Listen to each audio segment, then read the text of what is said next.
Hi hello welcome back to my channel. இன்றைக்கி நம்ம பார்க்க போகிற ரெசிபி பார்த்திங்கன்னா வைரலாக போயிட்டுருக்க ஸ்பைசி கிரேப்ஸ் தான். வாங்க எப்படி சேர்த்து பார்க்கலாம். நான் இன்றைக்கி க்ரீன் கிரேப்ஸ் எடுத்திருக்கேன். அதை நல்லா வாஷ் பண்ணிவிட்டு ஒரு கப்பில் மாற்றிக்கோங்க. அதுக்கப்புறம் தேவையான அளவுக்கு சால்ட்டு, ஒரு ஸ்பூன் மிளகாத்தூள், காரம் பார்த்து போட்டுக்கோங்க. குழந்தைங்களுக்கு கொடுக்கும்போது காரம் கொஞ்சம் கம்மியாக கொடுங்க. ஸ்பைசஸ் போட்டுட்டு அதுக்கப்புறம் லெமன் பிழிஞ்சு கொத்தமல்லி கொஞ்சோண்டு தூவி நல்ல ஒரு மிக்ஸ் கொடுங்க. நம்ம போட்டிருக்க காரம், உப்பு, லெமன் ஜூஸஸ் எல்லாமே நல்லா அந்த கிரேப்ஸில் மிக்ஸ் ஆகணும். அப்போ தான் அதை சாப்பிட்றதுக்கு ரொம்ப டேஸ்ட்டாக இருக்கும். நல்லா அந்த மாதிரி மிக்ஸ் ஆனது பாருங்கள், எல்லாமே நல்லா காரம்லாம் ஒட்டியிருக்கு.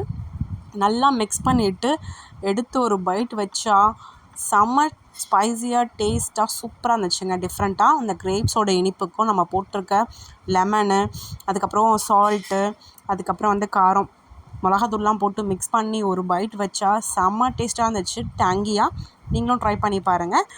காரம் உங்களுக்கு ஏற்ற மாதிரி நீங்கள் போட்டு ட்ரை பண்ணி பாருங்கள். சூப்பரான ஒரு ஸ்நாக்ஸு. நம்ம இந்த கொய்யா பழத்துக்கு இதுக்கெல்லாம் சாப்பிடுவோம்ல, இழந்த பழம், நெல்லிக்காய்லாம், அதே மாதிரி இது ஒரு டிஷ். ட்ரை பண்ணி பார்த்துட்டு டேஸ்ட் சொல்லி கமெண்ட் பண்ணுங்கள். தேங்க்யூ.